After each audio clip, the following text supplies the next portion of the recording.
Bonjour à toutes et à tous. Bienvenue à notre webinaire Impawatt sur la récupération et la valorisation de chaleur en industrie.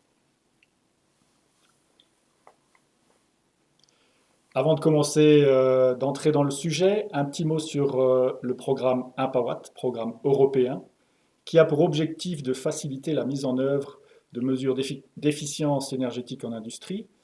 Et pour cela, vous fournit une plateforme gratuite avec un contenu de plus de 190 supports qui vont vous permettre d'approfondir vos connaissances et vous former sur l'efficacité énergétique.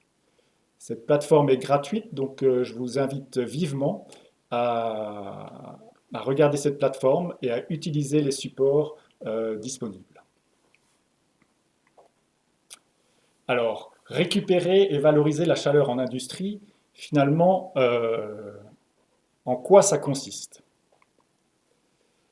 Un exemple concret, une entreprise réduit de 90% sa consommation de gaz de chauffage pour le bâtiment. Cela grâce à de la récupération de chaleur sur son procédé. Dans cet exemple, l'entreprise consommait près de 800 MWh de gaz pour chauffer ses bâtiments. En récupérant de la chaleur sur son procédé, et notamment un four du procédé, elle a pu réduire cette consommation à moins de 100 MWh par an et réduire dans la même proportion les rejets, les émissions de CO2. L'investissement pour réaliser cette récupération de chaleur s'est élevé à 41 000 francs. Les rejets de CO2 ont été réduits de 90%, soit 140 tonnes par an de CO2 en moins émis dans l'atmosphère. Le temps de retour pour cette mesure de récupération était inférieur à 3 ans, 2,5 ans exactement. Alors, comment réussir comme cette entreprise sa récupération de chaleur? C'est la question que l'on va aborder à travers ce webinaire et essayer de vous apporter les informations nécessaires pour que cette démarche soit facile et compréhensible pour vous. Je vais vous présenter les objectifs du webinaire, les motivations à la récupération de chaleur, puis parcourir les principaux postes de récupération de chaleur que l'on trouve habituellement en entreprise. Je serai accompagné de Martin qui va vous expliquer la méthodologie d'analyse des potentiels de récupération de chaleur et vous présenter également un exemple industriel détaillé. Et puis on évoquera aussi les aides financières qui permettent aux entreprises de mener cette démarche sans qu'elle soit trop coûteuse. L'objectif de ce webinaire est finalement de vous présenter les principaux postes habituels qui permettent de la récupération de chaleur en industrie. On va aussi préciser les spécificités de chacune de ces récupérations de chaleur et les points sur lesquels il faut être vigilant.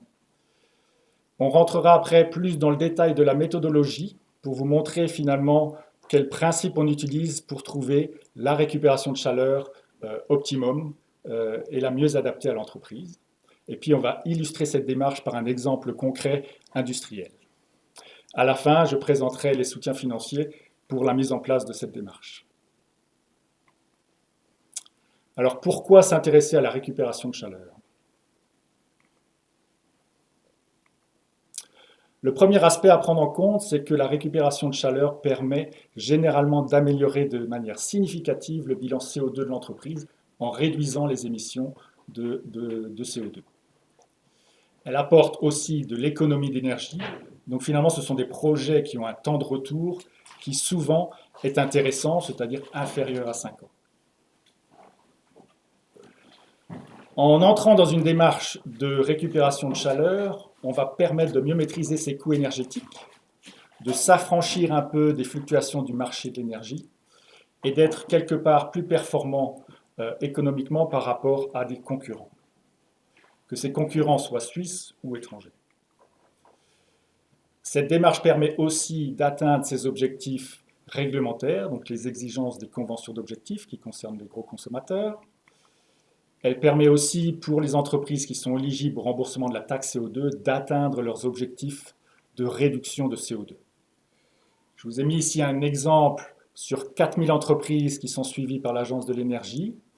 En bleu, vous avez l'objectif qu'elles doivent atteindre dans les prochaines années, et en jaune, ce qu'elles ont réalisé. Donc elles font plus d'économies de CO2 que prévu, notamment en mettant en place une démarche de récupération de chaleur dans leur entreprise. Autre motivation pour entrer dans cette démarche de récupération de chaleur, lorsqu'on cible un objectif de zéro émission CO2, ce qui devient de plus en plus courant au niveau des entreprises, la récupération de chaleur est un des leviers principaux pour atteindre cet objectif. Vous avez ici une photo d'une entreprise emblématique au Maroc. Il s'agit de Renault sur Tanger, entreprise de plus de 8600 employés, qui a réussi au niveau énergétique à décarboner 96% de son énergie, donc à atteindre le quasi zéro émission de CO2 par l'énergie qu'elle utilise. Donc cet objectif est faisable et la récupération de chaleur est un des premiers leviers à analyser pour atteindre cet objectif. Autre intérêt, bien sûr, en récupérant l'énergie, on va éviter des émissions importantes de CO2, donc on va contribuer à l'industrie suisse à atteindre ses objectifs de réduction et donc participer à l'effort pour maîtriser le réchauffement climatique. Vous avez ici une courbe des températures moyennes en Suisse sur les 100 dernières années, comparée à une référence moyenne entre les années 60 et 90. Et on voit que ces 30 dernières années, on a toujours des températures moyennes qui augmentent sur la Suisse. Donc la Suisse est particulièrement concernée par ce réchauffement climatique et donc cet intérêt de maîtriser les rejets de CO2. Les principaux postes de récupération de chaleur que l'on rencontre dans les industries et les entreprises. Les questions qui se posent lorsqu'on commence à réfléchir sur la récupération de chaleur, c'est où capter cette chaleur, où est le potentiel, à quelle température on va la récupérer, quelle est sa puissance et où est-ce qu'on peut la valoriser. Le premier équipement sur lequel on récupère la chaleur et qui est quasiment le plus courant dans les entreprises, parce que utilisé par la majorité des entreprises, c'est l'air comprimé. Les compresseurs d'air, en comprimant ce gaz, génèrent énormément de chaleur. En fait, quasiment toute leur énergie électrique consommée est diffusée après sous forme de chaleur, soit dans la machine, soit à travers l'air comprimé qui est utilisé sur les équipements.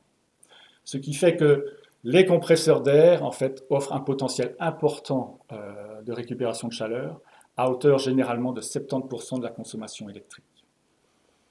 Sur les compresseurs classiques à lubrification à huile, on peut récupérer jusqu'à 70% de la chaleur.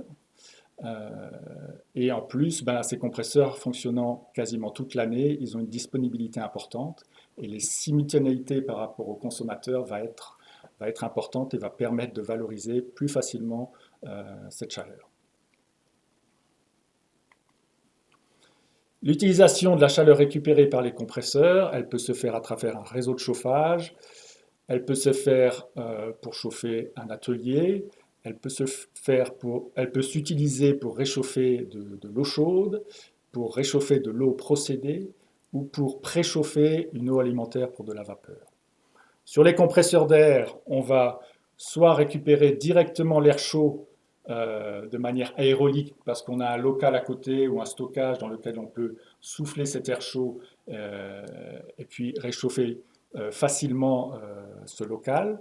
Ou on peut récupérer la chaleur par un réseau hydraulique, donc il y a un échangeur de chaleur dans le compresseur qui permet de récupérer la chaleur de l'huile ou la chaleur du fluide de refroidissement et permettre de produire de l'eau chaude.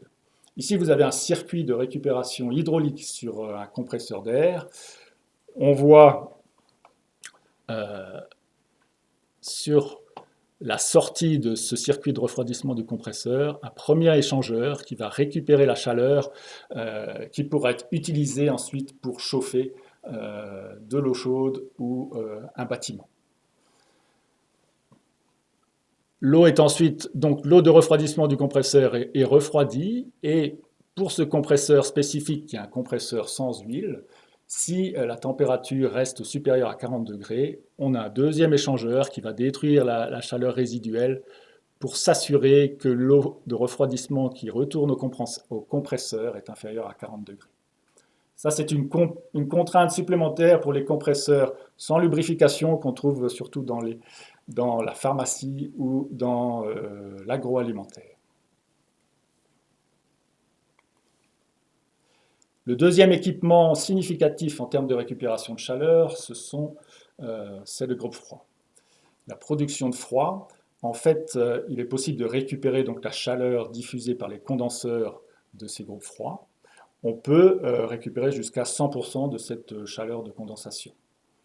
Une première partie de la chaleur, à hauteur de 15% de la chaleur totale de condensation, est récupérable au niveau du désurchauffeur, donc à des niveaux de température plus intéressants, autour de 60-70 degrés, selon le type de groupe froid. Le reste de la condensation, les 85% restants, peuvent être récupérés, mais à un niveau de température plus faible, qui est entre 30 et 60 degrés en fonction du type de machine et du réglage de la condensation. Les groupes froids pour la récupération de chaleur sont d'autant plus intéressants s'ils fonctionnent toute l'année, donc s'ils refroidissent un procédé.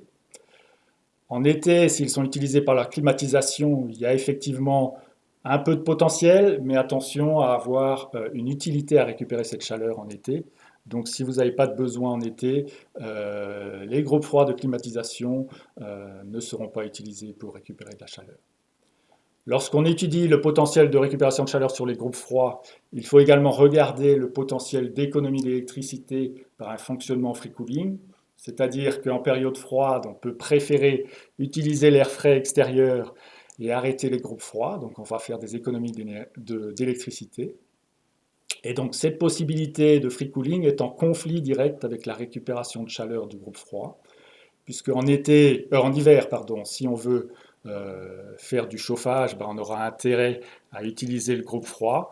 Et il faut comparer finalement où est-ce que l'on gagne le plus d'économie, qu'est-ce qui est le plus intéressant techniquement et économiquement entre un fonctionnement de récupération de chaleur en hiver ou un fonctionnement par le free cooling en fonction du type de profil et du type d'utilisation du groupe froid. Lorsqu'on récupère la chaleur sur les groupes froids, on a souvent besoin de rehausser la température pour pouvoir les utiliser directement vers le consommateur qui est prévu. Pour faire cela, on va monter la température du condenseur et donc quelque part péjorer la consommation électrique du groupe froid. Donc cette modification qui augmente légèrement la consommation électrique du groupe froid doit être prise en compte dans le calcul technico-économique de la récupération de chaleur pour vérifier qu'il y a un intérêt vraiment à investir sur la récupération de chaleur sur ces groupes froids. La valorisation possible derrière, c'est le chauffage si vous avez des niveaux de température qui ne sont pas trop élevés, parce que si vous faites une eau à 45 degrés et que vous avez des monoblocs qui ont besoin de 70 ou 80, on ne pourra pas valoriser directement cette chaleur, ça posera un problème. Pour de l'eau chaude sanitaire, si vous avez une température de condensation qui est suffisamment haute, donc au moins de 55 voire 60 degrés, pour de l'eau procédée, si les exigences en température ne sont pas trop élevées, pour du préchauffage d'eau alimentaire pour une chaudière vapeur, là c'est relativement facile puisque cette eau est généralement froide. Ici, on vous a mis un graphique du cycle de Carnot qui montre la partie où l'on récupère la chaleur au niveau de la condensation. Vous avez cette partie désurchauffe qui représente à peu près 15% de l'énergie, qui est cette zone-là, où on récupère de la chaleur à plutôt haute température. Et puis la partie condensation qui est beaucoup plus importante, mais où le niveau de température sera plus bas. Autre récupération sur les groupes froids, si on n'arrive pas à valoriser directement la chaleur, on peut intégrer sur le condenseur une deuxième pompe à chaleur qui va rehausser cette température. Donc la deuxième pompe à chaleur va prendre la température de la condensation à 30 degrés et puis fournir une eau plus chaude autour des 80 ou 85 degrés en fonction des besoins et permettre donc de valoriser cette énergie des groupes froids à un niveau de température suffisant pour pour le consommateur qui est prévu. Ici, on voit la nouvelle pompe à chaleur que l'on a implantée sur l'eau qui va vers les aérocondenseurs des groupes froids. Ici, c'est 4 groupes froids avec 2 aérocondenseurs. On y intègre une pompe à chaleur supplémentaire sur l'eau sortie condenseur. Et cette nouvelle pompe à chaleur va rehausser la température de 30 degrés jusqu'à 80 ou 85 en fonction des besoins que l'on a derrière. Autre poste de récupération significatif, les fours et les chaudières. Sur les fours, généralement, on a des rendements qui sont inférieurs aux rendements que l'on rencontre classiquement sur les chaudières. Tout dépend du type de four, de sa génération. Généralement, les pertes sont relativement importantes, notamment dans les fumées. Donc, ces fumées représentent un potentiel de récupération à haute température. Donc, on peut faire de l'eau chaude, voire relativement très chaude, et puis être plus facilement valorisée pour des besoins exigeants en température. Attention, lorsqu'on regarde la récupération de chaleur sur les fumées, à bien prendre en compte le fait qu'il y ait condensation ou pas, car ça a un impact significatif sur les matériaux à utiliser et sur l'investissement à réaliser. Sur les chaudières, les potentiels de récupération sont, pour les chaudières vapeur, par exemple, la mise en place d'économiseurs si ce n'est pas déjà existant, et puis la mise en place d'un condenseur encore derrière sur les fumées. L'économiseur va permettre de réduire la température des fumées de 250 à peu près autour des 140 degrés, et le condenseur, lui, va faire le complément, il continue à refroidir les fumées de vers 140 degrés jusqu'à en dessous de 60 degrés pour s'assurer qu'on atteigne bien la condensation.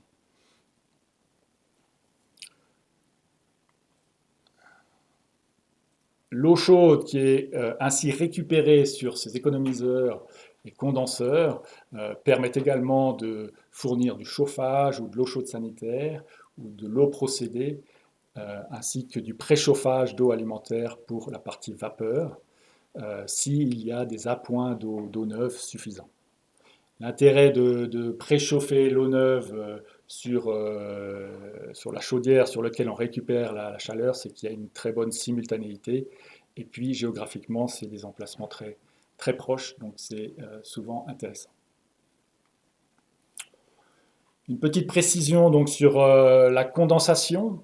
Ici, on a un circuit de chaudière avec de l'eau alimentaire donc froide autour des 10 degrés qui passe à travers un condenseur de fumée et qui ensuite va dans la bâche alimentaire qui, elle, alimente ensuite la chaudière à travers un économiseur et ensuite va dans le ballon de la chaudière.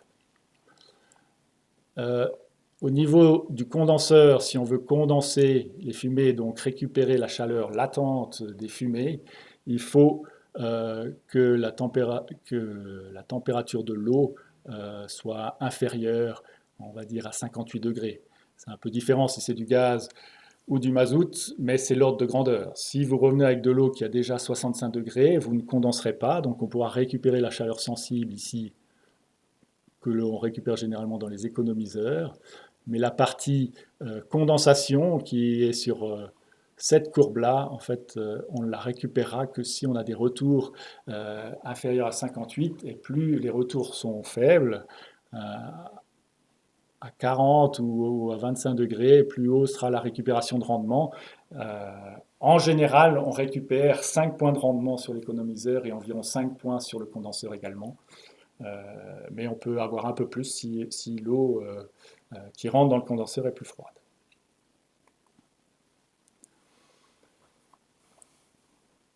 Poste de récupération de chaleur suivante, la chaleur de production, généralement qu'on retrouve dans les eaux usées des procédés industriels.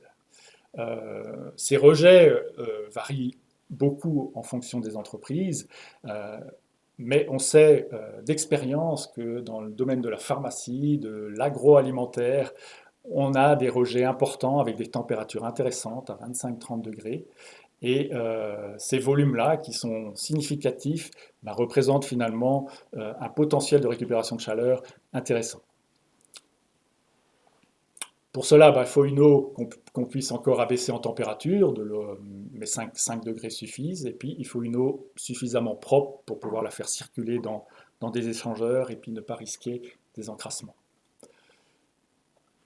Alors, soit on utilise directement à partir d'une fosse d'eau usée l'eau pour préchauffer un consommateur à faible niveau de température. Ici, on a donc de l'eau environ 30 degrés qui vient préchauffer de l'eau froide de 10 degrés à 30 degrés également. C'est une possibilité qui a le mérite d'être relativement simple. Il faut juste veiller à ce qu'il n'y ait pas de risque d'encrassement sur l'échangeur, que les eaux de rejet soient propres.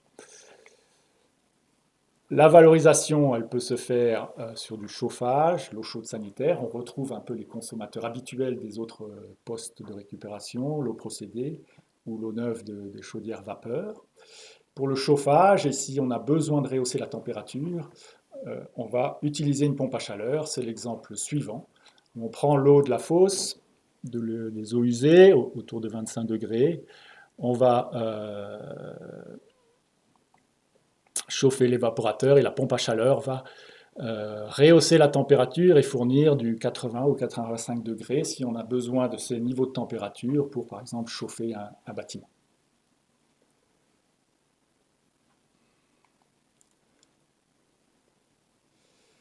Au niveau des procédés, on peut aussi directement récupérer de la chaleur si le procédé s'y prête. Ici, vous avez l'exemple d'un pasteurisateur où on préchauffe le lait brut avec le lait chaud pasteurisé. C'est le rôle de cet échangeur-là. Et puis de celui-là. Après, il y a un réchauffage par de la vapeur. Et puis, le lait, une fois pasteurisé, lui repasse dans ses préchauffeurs pour réchauffer le lait frais qui rentre dans le traitement. Donc ces échangeurs-là, qui sont entourés en bleu, sont des récupérateurs de chaleur qui ont été directement intégrés dans le procédé parce que la récupération directe était faisable et pertinente au niveau température et simultanéité. Voilà, j'ai parcouru les 5 postes habituels de récupération de chaleur. Maintenant, on voit bien qu'il y a différentes opportunités, différents types de fluides, et la question est de savoir comment on procède pour vraiment trouver le potentiel de récupération optimisé, le plus pertinent pour les industries. Je vais passer la parole à Martin qui va nous expliquer cette méthodologie. Très bien. Alors bonjour à tous. Juste une petite parenthèse. Si vous avez des questions, vous pouvez les poser directement dans le canal de messagerie du webinaire. Moi, je vais vous parler rapidement de la méthodologie sur les principes d'études de récupération de chaleur. Donc comment bien réussir sa récupération de chaleur. Quand on parle d'études de récupération de chaleur, on utilise souvent la dénomination d'analyse pinch ou analyse pincement. Ces analyses pincement, elles correspondent à une analyse sur les besoins réels thermiques d'un site, autant en chaud qu'en froid. Et le but de cette analyse, c'est de déceler le minimum d'énergie nécessaire pour satisfaire les besoins des procédés et du chauffage des bâtiments. Donc autant en chaud qu'en froid, on va savoir quel est le besoin minimum d'énergie nécessaire. Les données dont on a besoin pour faire une telle analyse, ce sont les niveaux de température des flux chauds et froids en entrée et sortie, les débits de ces différents flux, de quel flux on parle, est-ce que c'est de l'eau glycolée, du lait, du bitume, quelles sont les courbes de profil, enfin les profils des donneurs et preneurs de chaleur pour vérifier s'il y a une bonne simultanéité dans le temps, et aussi quels sont les coûts d'énergie thermique et électrique du site.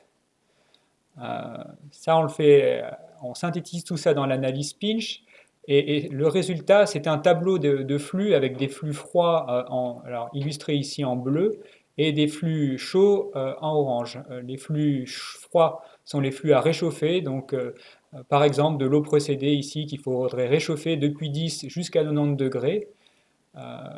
Ensuite, pour chaque flux, il est nécessaire de renseigner la puissance thermique nécessaire. L'énergie dont on aura besoin sur une période représentative, typiquement une année, et puis quelle est la temporalité de ce flux. Est-ce que c'est en continu? Est-ce que c'est seulement le matin, l'après-midi? Ça nous permettra de vérifier la simultanéité selon les récupérations de chaleur qu'on veut réaliser. Donc on doit bien lister tous les flux à réchauffer un par un avec leur spécificité, et puis aussi les flux à refroidir ou les rejets qui viennent aussi dans cette catégorie. Et puis à chaque fois, on va devoir renseigner là aussi la puissance et puis la temporalité. Donc ça va nous donner une matrice, et en fait cet ensemble de flux va être rassemblé sous un graphique qu'on retrouve ici. Ça s'appelle les courbes composites. Alors il n'y a pas forcément besoin de savoir les faire, mais le principe est intéressant. C'est que tous les flux froids sont synthétisés sous un seul flux qui est illustré en bleu ici, comme si c'était un seul flux qu'il faudrait réchauffer entre plusieurs niveaux de température qui sont sur l'axe vertical, et avec un certain niveau de puissance thermique qui est donné sur l'axe horizontal. Et puis c'est la même chose pour les flux à refroidir qui sont synthétisés sous un seul flux, alors illustré en rouge, et on voit on peut avoir en fait de la récupération de chaleur directe entre les différents flux, partout où on a une superposition entre la courbe rouge et la courbe bleue. Donc cette zone illustrée ici permet la récupération de chaleur directe entre les flux. Alors ensuite, il faut scinder les flux pour savoir si cette récupération de chaleur elle est possible au niveau géographique ou peut-être temporel. Ça nous donne un aspect idéal de la récupération de chaleur. Et le point de pincement, c'est le point là où les courbes sont les plus proches. Donc là, ce sera entre 45 et 50 degrés. Ce qui veut dire qu'en dessous de ce point de pincement, on devrait idéalement ne pas apporter d'utilité chaude. Et inversement, au-dessus de ce point de pincement, on ne devrait pas amener d'utilité froide.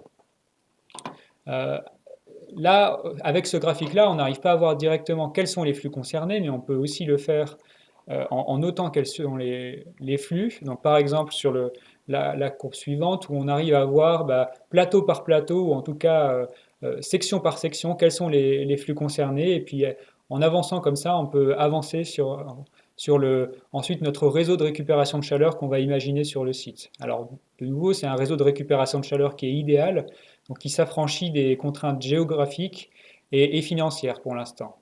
Et c'est ensuite qu'il faudra évaluer tout ça. Donc ça, c'est la première étape.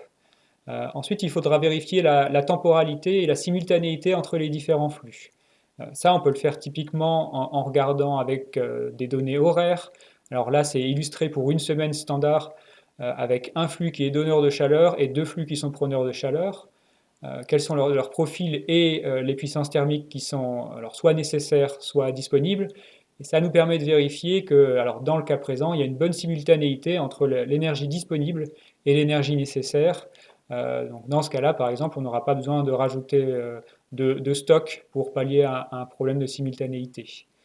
Ça, on peut le faire au niveau hebdomadaire, mais si on a des cycles annuels ou des influences de la saison, c'est intéressant de le faire au niveau annuel, comme c'est fait sur le graphique suivant, où là on a alors tout ce qui est en positif, la puissance thermique qui est disponible. Là, alors en bleu, c'est de l'énergie disponible sur un réseau de refroidissement de groupe froid, donc on voit bien qu'en été, il y a plus d'énergie disponible. Et puis ensuite, on a un autre donneur de chaleur qui est en orange, et ensuite tout ce qui est négatif, ce sont les preneurs de chaleur. Et l'intérêt de cette analyse, c'est de vérifier que dans ce cas-là, on est toujours excédentaire en chaleur, donc on pourra toujours valoriser la chaleur qui est à disposition. C'est vraiment intéressant de regarder de quel cycle on parle quand on fait une analyse comme ça, et idéalement, il faut avoir à disposition des données journalières ou horaires au mieux. Voilà pour la méthodologie. Maintenant, je vous présente un exemple industriel qui vous montre comment aborder la démarche sans que ce soit un exemple trop compliqué. Donc imaginons qu'on est dans une assez grosse PME où on a de la consommation d'électricité pour le procédé et de la consommation de gaz pour le chauffage, sachant que tout le chauffage sur cette entreprise est réalisé avec la vapeur. Ça, c'est des choses qu'on retrouve dans la pharma ou dans l'alimentaire, par exemple. On n'a qu'une seule chaudière vapeur qui fait tout. Là, on serait dans un cas où la production se fait en continu, donc un cas assez idéal. On peut dresser notre tableau des flux, donc on aurait assez peu de flux concernés. Les flux froids sont les flux qui sont en bleu. On aurait de l'eau sanitaire en assez grande quantité, qui est en fait de l'eau process, qu'on aurait à chauffer entre 10 et 60 degrés. On aurait du chauffage de locaux qui est à plus haute température, mais seulement pendant la saison de chauffe, de l'eau neuve pour la chaudière vapeur, de la vapeur pour les procédés, donc là c'est ce qui est insubstituable, là on est vraiment obligé d'utiliser de la vapeur, alors que les autres postes sont des postes où en théorie on pourrait utiliser autre chose que de la vapeur pour chauffer ces flux. Sur les donneurs de chaleur, on aurait un compresseur d'air qui a de la chaleur à relativement haute température, les fumées de la chaudière vapeur, typiquement après un économiseur et avant rejet, et ensuite un réseau de condensation de groupe froid, où là on a une grande quantité d'énergie, mais à moyenne température. Alors on va procéder un petit peu par élimination, on va se focaliser dans un premier temps sur euh, sur déjà l'élaboration des courbes composites, selon le tableau des flux qu'on a vu. Quand on met tout ça ensemble, on voit qu'on a un point de pincement à 30 degrés, qu'on a un petit potentiel de récupération de chaleur indirecte de 60 kW et un assez gros potentiel de récupération de chaleur indirecte. Maintenant, si on essaye d'identifier les différents flux sur ces courbes, on va retrouver à haute température les fumées de la chaudière vapeur, ensuite le compresseur d'air, et finalement le réseau de condensation des groupes froids à relativement basse température. Et puis au niveau des preneurs de chaleur, on aurait à basse température l'eau procédée et l'eau neuve vapeur, ensuite le chauffage des locaux, et finalement la vapeur procédée, qui est non substituable dans ce cas-là. Voilà, et puis ensuite on va aborder le point flux par flux pour maximiser les récupérations de chaleur. Donc on va s'attaquer d'abord aux fumées de la chaudière vapeur, où là, comme l'a dit Fabrice Marchal, le mieux c'est d'aller avec un flux froid attaquer le condenseur pour favoriser la condensation. Donc on va typiquement aller vers l'eau neuve de la chaudière vapeur, ce qui va nous permettre de la préchauffer de 10 à 50 degrés, et de bien condenser, donc de valoriser la totalité de l'énergie qui est dans les fumées de la chaudière vapeur, et de faire du coup en partie le chauffage de l'eau neuve pour la chaudière vapeur. Ça, c'est la première étape. Là, je vous mets des exemples de coûts, mais c'est quelque chose qui est rapidement rentable. Il faut juste avoir une assez grande quantité d'eau neuve qui est alimentée dans la chaudière vapeur pour que ce soit rentable. Voilà, une fois qu'on a fait ça, on va s'attaquer au prochain donneur de chaleur qui serait dans ce cas-là le compresseur d'air qui est à assez haute température. Alors on pourrait imaginer aller vers le chauffage des locaux, mais en faisant ça, en fait, on se priverait d'une partie de la récupération de chaleur en dehors de la saison de chauffe où on devrait détruire de la chaleur. Donc on va plutôt aller raccorder cette récupération de chaleur sur compresseur d'air vers le préchauffage de l'eau chaude sanitaire. Alors ça fait un petit préchauffage, mais vu les quantités d'eau qui sont concernées, ça fait quand même beaucoup d'énergie au final. Et là, on a valorisé avec ces deux récupérations de chaleur déjà 500 MWh. Voilà un exemple de chiffrage pour ce genre de mesure. C'est quelque chose qui est très rapidement rentable, la récupération de chaleur sur compresseur d'air. Et puis le dernier poste de récupération de chaleur, ce sera donc la condensation du réseau de froid qu'on ne peut pas valoriser directement parce qu'elle est à trop basse température. Donc on va imaginer lui mettre une pompe à chaleur dessus, comme on a montré M. Marchal avant, pour rehausser la température depuis 30 jusqu'à 60 ou 65 degrés.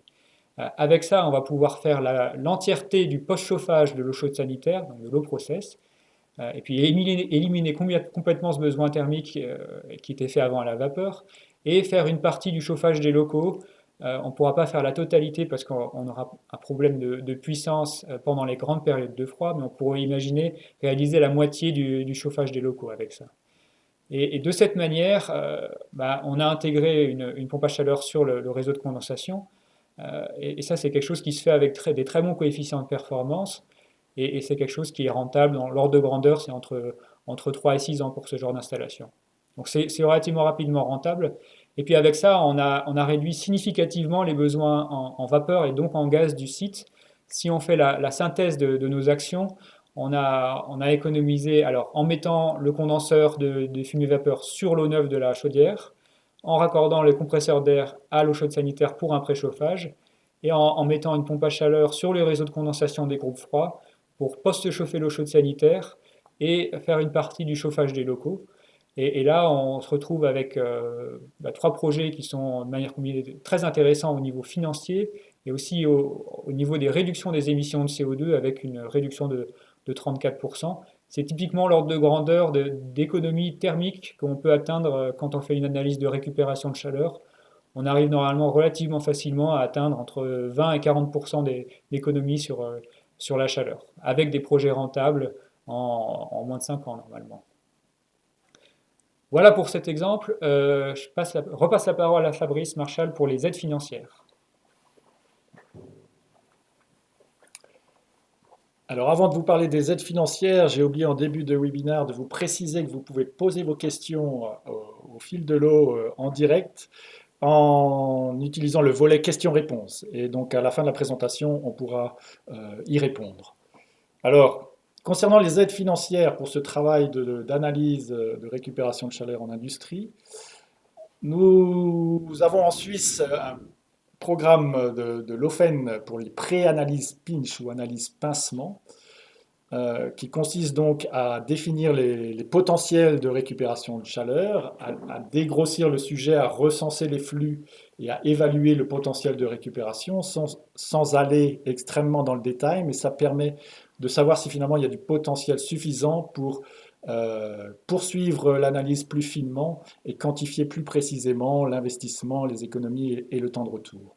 Cette préanalyse pincement est ouverte à toutes les entreprises et soutenue à 75% par l'OFEN. Le coût général global d'une préanalyse est entre 10 et 15 000 francs. Ensuite, pour les analyses plus détaillées, lorsqu'il y a un certain nombre de flux relativement importants ou lorsqu'on a besoin d'investiguer plus en détail sur la faisabilité de certains potentiels de récupération de chaleur, une analyse pinch est tout à fait adaptée, ou analyse pincement, elle est, elle, soutenue à 50% par l'OFEN, et ces analyses pincement détaillées ont un coût de l'ordre de 15 à 20 000 francs. Ça, c'est pour les analyses ou études de faisabilité sur la récupération de chaleur. Ça vous permet de définir le concept, de savoir exactement quelles actions optimum de récupération sont à mettre en place et sont les mieux adaptées à votre entreprise. Pour l'investissement, si vous avez des projets de récupération significatifs, donc vous pouvez solliciter un projet de compensation auprès de l'OFEN. OFEV, et en fonction des tonnes de CO2 économisées, elles vous sont valorisées à 100 francs la tonne. Mais il faut déjà avoir un volume, on va dire, supérieur à 100 tonnes pour que ça soit intéressant compte tenu du travail administratif à faire autour. Un autre programme porté par CLIC est le remplacement anticipé des fluides dans les groupes froids par des fluides naturels. Donc si vous faites de la récupération de chaleur sur un groupe froid, que vous anticipez le remplacement de son fluide par un fluide plus intéressant environnementalement, vous pouvez bénéficier d'un soutien significatif sur l'investissement. Voilà, vous trouverez ici les liens concernant le site Impawatt, les analyses pincement et les programmes de soutien à la fois pour le remplacement des fluides auprès de CLIC ou pour des projets de compensation à l'OFEV. Voilà, notre webinaire se termine. Nous vous remercions de votre participation et maintenant nous sommes, Martin et moi, à disposition pour vos questions par rapport à notre présentation.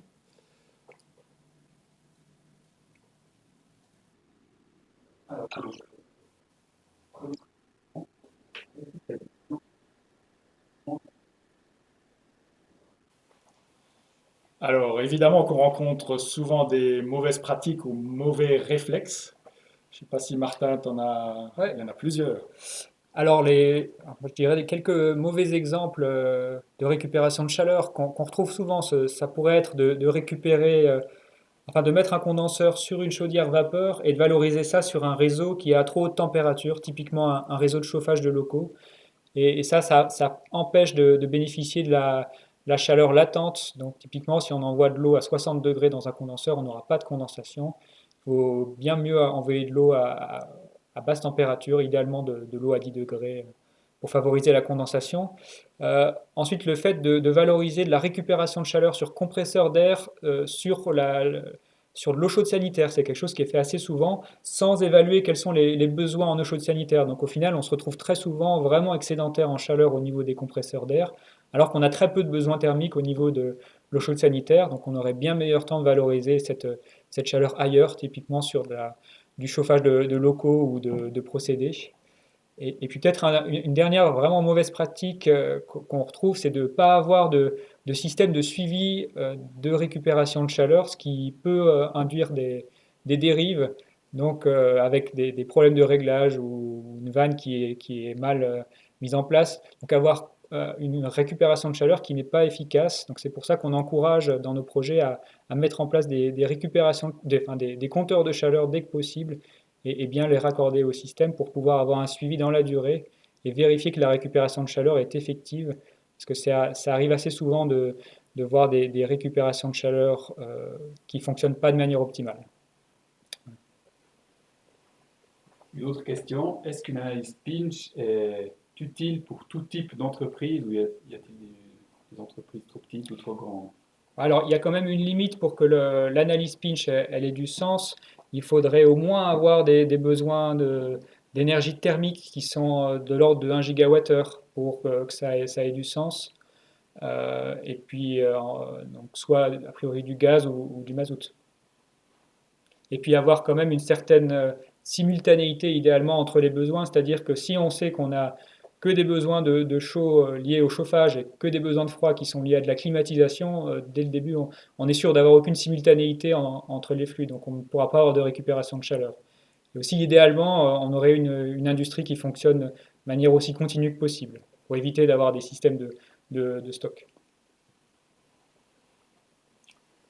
Alors, on peut préciser sur ce dernier point que ben voilà, le gigawattheure thermique nécessaire, en fait, c'est pour faire une analyse de pincement complète, mais ça n'empêche pas de faire des projets de récupération de chaleur plus simples, qui ne nécessitent pas forcément une analyse pincement complète, mais de la récupération de chaleur sur les compresseurs.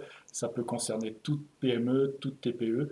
Donc, même si on est un petit consommateur, se poser la question si on a du potentiel de récupération de chaleur, ça vaut le coup de se la poser sans forcément utiliser l'outil complet d'analyse de pincement, mais en analysant de manière assez évidente les possibilités de récupération de chaleur sur vos gros consommateurs. Très bien, je tiens à vous remercier donc pour votre présence et votre attention pour ce webinaire. Euh, Bien sûr, nous restons à disposition si vous avez des questions, si vous voulez échanger sur le sujet ou si vous souhaitez un accompagnement dans votre démarche. Je vous invite à répondre au questionnaire de satisfaction sur le